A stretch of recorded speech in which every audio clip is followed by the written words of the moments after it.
Malgré les rumeurs de son transfert qui circulaient au début de l'été, Jonathan David demeure à Lille alors qu'il ne reste que 10 jours avant la clôture du marché des transferts. Bien qu'il ait eu la possibilité de quitter le club depuis le début du marché des transferts, à l'image de Lenny Yoro qui a rejoint Manchester United, Jonathan David est toujours un joueur du LOSC à l'heure actuelle. Au sein de l'équipe lilloise, l'espoir d'une issue positive persiste et le buteur canadien aspire à vivre une 5e saison consécutive avec les Dogs, ayant déjà inscrit 87 buts en 187 matchs avec le club du Nord. À seulement 10 jours de la fermeture du marché des transferts d'été, il est indéniable que les choix pour un départ se réduisent, tout comme les options de remplacement pour le LOSC.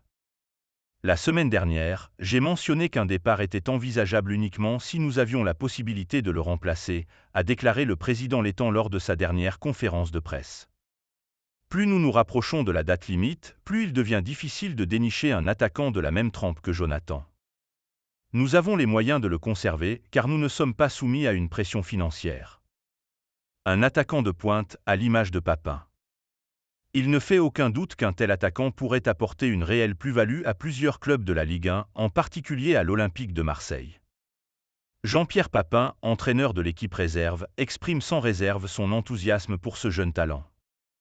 Il a la capacité de se projeter vers l'avant et de se retrouver en position de marquer, c'est un joueur captivant, déclare l'ancien lauréat du Ballon d'Or, qui voit en ce Canadien de 24 ans un authentique avant-centre, un profil de joueur qui se fait de plus en plus rare, selon les dires de JPP. Jonathan David à l'Olympique de Marseille? Bien que cela puisse sembler séduisant pour le club marseillais, qui vient de subir la perte de son attaquant remplaçant Fary Moumbagna à cause d'une blessure, la situation n'est pas nécessairement réciproque. Lors de sa conférence de presse, Ismaël Koné, son partenaire en équipe nationale du Canada, a révélé avoir essayé de convaincre l'attaquant du LOSC de rejoindre Marseille, sans succès.